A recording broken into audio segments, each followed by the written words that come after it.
मौजूद हैं आम आदमी पार्टी से पंजाब के लोकसभा सांसद भगवंत मान जी, और आज हम इनसे बात करेंगे कि ये उत्तराखंड के 2 दिवसीय दौरे पर आए थे। इस बीच इन्होंने किसान रैलियों को समर्थन दिया। साथ ही साथ हम इनसे बात करेंगे कि आने वाले टाइम में जो चुनाव चल रहे हैं उनको लेकर क्या रणनीति है आम आदमी पार्टी की। नमस्कार सर, मेरा पहला सवाल आपसे ये है कि अभी आम आदमी की पार्टी की तरफ से जिस तरह से चुनाव रैलियां की जा रही हैं किसान समर्थन को लेकर, तो सर क्या है इन रैलियों का मोटिव क्या है? देखिए, ये एरिया जो बाजपुर, रुद्रपुर, काशीपुर, ये जसपुर और ये खटीमा नानक माता, ये सारा किसानी का एरिया है। पंजाबी ज़्यादातर गिनती में पंजाबी किसान हैं। समस्याएं उनकी वही हैं। एमएसपी यहाँ भी नहीं मिलती, एमएसपी पंजाब में भी नहीं मिलती।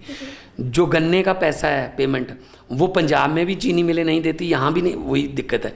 तो समस्याएं सेम हैं और पूरे देश का जो किसान है वो आंदोलन कर रहा है।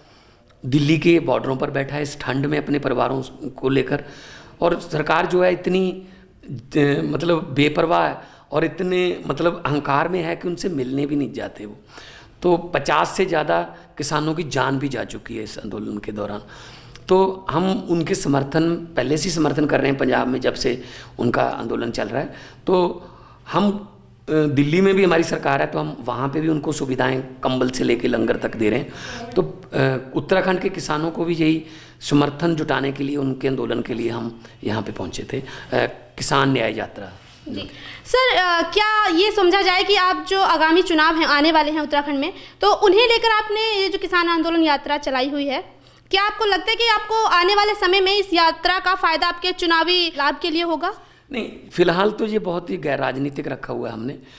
पर हाँ, उत्तराखंड के लोग चाहते हैं, बहुत लोग चाहते हैं कि दिल्ली की तरह हमारे उत्तराखंड में भी आम आदमी पार्टी की सरकार बने, हमें भी दिल्ली की तरह शिक्षा, उच्च स्तरीय शिक्षा, अच्छी शिक्षा और सेहत सुविधाएं मिलें, हमें भी बिजली पानी की समस्या और करप्शन से यहाँ पे मुक्ति मिले।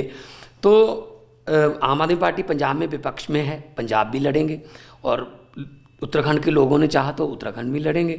आम आदमी पार्टी आम लोगों में से निकली हुई पार्टी है, आंदोलन से निकली हुई पार्टी है। हम आंदोलनकारियों के देखो, ये खटीमा जो है, ये शहीदों का स्मारक है यहाँ पे, जो उत्तराखंड बना था, तो शहीदों की धरती है। तो हम आंदोलनकारियों की भावनाओं को कदर करते हैं, जज्बातों की कदर करते हैं। सर, अभी आपने जैसे नाम रखा कि दिल्ली मॉडल को आपने प्राथमिकता दी कि जिस तरह आपने दिल्ली में अपना काम किया है, विकास किया, उसी तरह से आप उत्तराखंड में करेंगे। लेकिन इस बीच एक सवाल सबके जहन में होता है कि इस विकास की और आपके क्या कदम होंगे? देखिए, दिल्ली मॉडल हम कोई झूठा मॉडल नहीं पेश कर रहे, जैसे प्रधानमंत्री जी ने गुजरात का झूठा मॉडल पेश किया था। दिल्ली मॉडल आप देख सकते हो, उत्तराखंड तो बिल्कुल दिल्ली से सटा हुआ है।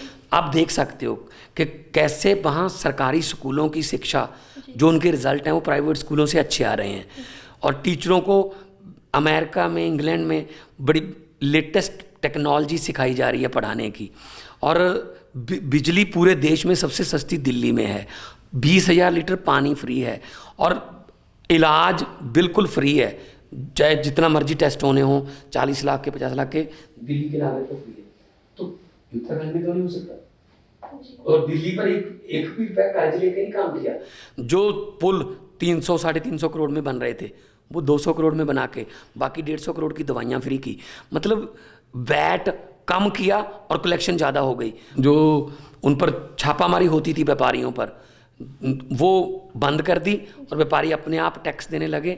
अगर सरकार ईमानदार हो जाए, लोग अपने आप ईमानदार हो जाते हैं, तो वही दिल्ली मॉडल वही उत्तराखंड में लागू करेंगे। सर, जिस तरह से आपने अपनी पंजाबी गीतों के जरिए, जिस तरह से आपने कॉमेडी के जरिए लोगों के दिलों में अपनी जगह बनाई है, जिस तरह से आपने झंडे गाड़े, क्या लगता है कि आने वाले वक्त में आप उस तरह से इन रैलियों का, जो आपकी रैलियां हैं, इन रैलियों का उसी तरह से एक पूरी तरीके से, मतलब उन रैलियों को समर्थन मिलेगा आपकी इन रैलियों से आपके चुनाव में? जो अभी 2 दिन की यात्रा हुई है, मुझे तो पता नहीं, फर्क नहीं पता चला कि मैं पंजाब में हूँ या उत्तराखंड में।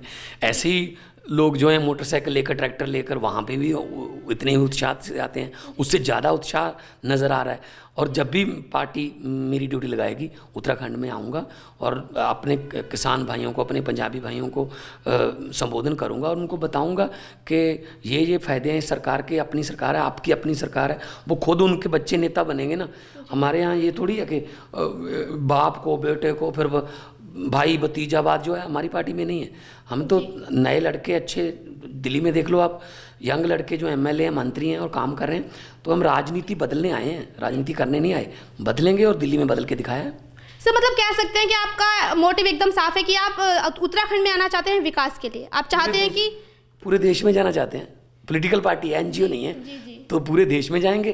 पंजाब में विपक्ष है, पंजाब में भी लड़ेंगे, उत्तराखंड में, गोवा में और यूपी में, पूरे देश में हमने जाना। देखो अच्छी चीज़ तो पूरे देश में फैलनी चाहिए ना, और ईमानदारी की सरकार। मोदी जी के अच्छे दिन तो पता नहीं कब आएंगे, लेकिन सच्चे दिन आ सकते हैं केजरीवाल वाले। सर अभी आपने जो कल रुद्रपुर में रैली की थी, उस बीच आपने एक बात कही थी कि हुकूमत वो करते हैं जो दिलों पर राज करते हैं। तो आपको क्या लगता है कि जो मोदी जी है वो लोगों के दिलों पर राज करने में नाकाम रहे? देखो लाखों लोग, देखो आज वो क्या कह रहे हैं, मोदी जी का नाम, मोदी के साथ जी लगाने को तैयार नहीं है वो। तो अरविंद केजरीवाल दिलों में बसते हैं। हुकूमत वो करते हैं जो जिनका दिलों पर राज होता है। यूं कहने को तो मुर्गे के सर पे भी ताज होता है। जी जी। लेकिन सर क्या है कि अगर अभी देखा जाए फिलहाल में जो बिहार चुनाव हुए और जिस तरह से हैदराबाद में चुनाव हुए और वो इतनी बड़ी जीत के साथ में कश्मीर में चुनाव हुआ, इतने बहुमत के साथ में वो जीते, तो कहीं ना कहीं ये कह सकते हैं कि लोगों के दिलों पर तो उनका राज है ना अभी भी। नहीं देखो, उनको फतवा मिला है लोगों का, उस फतवे को तो हम इनकार नहीं कर सकते। लेकिन जिस तरीके से सरकार चला रहे हैं, ज़्यादातर लोग खुश नहीं हैं कि जिस तरीके से देश को वो फ़िरका परस्ती की बात करते हैं, धर्म की बात करते हैं, हिंदू मुस्लिम मंदिर मस्जिद, ये डिबेट चलती है। तो मतलब लोग विकास चाहते हैं, लोग चाहते हैं कि विकास हो, हमारे बच्चों को अच्छी पढ़ाई मिले और उस पढ़ाई के अनुसार ही यहाँ पे नौकरी मिले। तो जो एजेंडा आम आदमी पार्टी का है, हमने दिल्ली में इलेक्शन लड़ी स्कूलों के नाम पे, मोहल्ला क्लिनिकों के नाम पे, विकास के नाम पे। इन्होंने क्या किया, शाहीन बाग हिंदू मुस्लिम। लेकिन दिल्ली के लोग पढ़े लिखे, उन्होंने बता दिया कि अरविंद केजरीवाल आतंकवादी नहीं, उनका बेटा है और तीसरी बार सरकार बनी है और पहली पार्टी है आम आदमी पार्टी जो इतने प्रचंड बहुमत से लगातार तीसरी बार सरकार में है।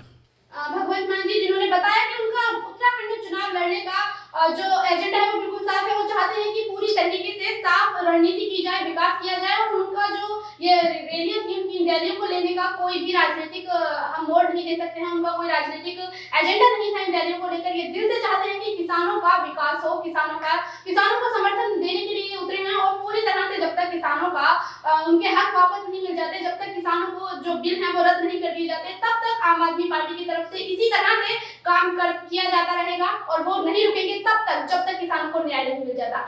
इसी के साथ आज बस इतना ही। बने रहिए हमारे साथ। धन्यवाद। हर खबर में होगी हमारी नजर। खबरों से जुड़ने के लिए हमारे चैनल को सब्सक्राइब करें और बेल आइकन दबाना ना भूलें।